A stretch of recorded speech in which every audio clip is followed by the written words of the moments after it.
Tere tulemast! Täna võtame ette ühe elu kõige vanema küsimuse, aga vaatame seda täiesti uue ja võib-olla natuke ootamatu nurga alt. Teate, see on ilmselt küsimus, mille me kõik oleme endalt mingil hetkel küsinud. Me otsime seda suurt eesmärki, seda varjatud põhjust, miks me siin maamunal üldse oleme. Aga mis siis, kui me küsime täiesti valet küsimust? See käsitlus, mida me täna uurime, väidabki, et fookus ei peaks üldse olema miksil. Fookus peaks olema kuidasel. Jah, küsimust miks peetakse siin lausa rumalaks küsimuseks. Miks?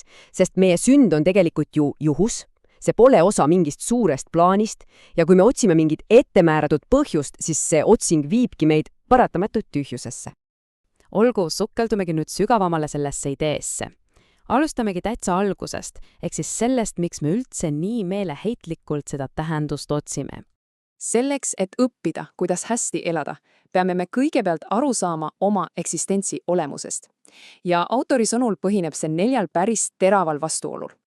Mõelge korraks selle peale. Me oleme siin juhuslikult, ilma et oleksime seda ise valinud. Samal ajal pole meie elul mingit etteantud erilist tähendust. Ja siis me ei tea, millal meie aeg siin lõpeb, aga samas teame me täiesti kindlalt, et see juhtub. Päris huvitav kompot, eks? Nii, kuidas siis sellises reaalsuses üldse hakkama saada? Siin pakutakse välja üks raamistik, mis keskendub pidevale valu ja naudingu tsüklile. Ja siin ei räägita taassünnist peale surma. Ei, see on midagi, mida me kõik kogeme iga päev. See lakkamatu kannatuste ja naudingute vaheldumine. Veelgi enam, kannatus on siin lausa vältimatu ja vajalik.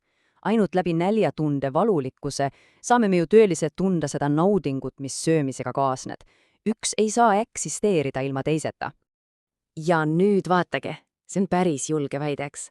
Autor pakub välja, et elu koosnebki umbes 70% kannatustest, 20% rahust ja kõigest 10% rõõmust. See paneb asjad natuke teise valgusesse, kas pole? Nii et eesmärk polegi kannatustest täielikult vabaneda või iga hinna eest rõõmu taga ajada. See on põgus. Tegelik eesmärk on leida tasakaal, kasvatada neid rahuhetki, mis on nende kahe äärmuse vahel.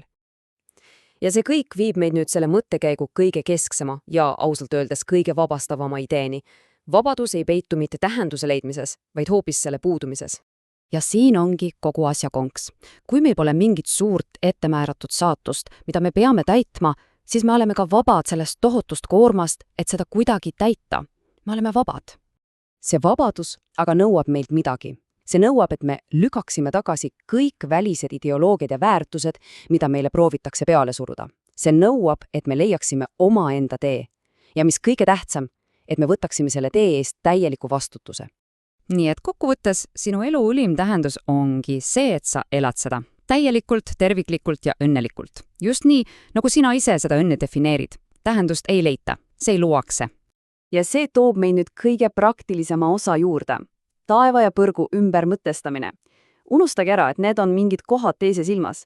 Need on seisundid, mida me loome siin ja praegu. Vaadake seda võrdlust. See illustreerib seda nihet suurepäraselt.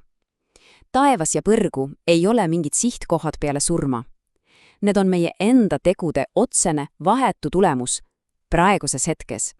Ja nende looja ei ole mingi kõrgem jõud, vaid me ise. See on tegelikult ju nii lihtne.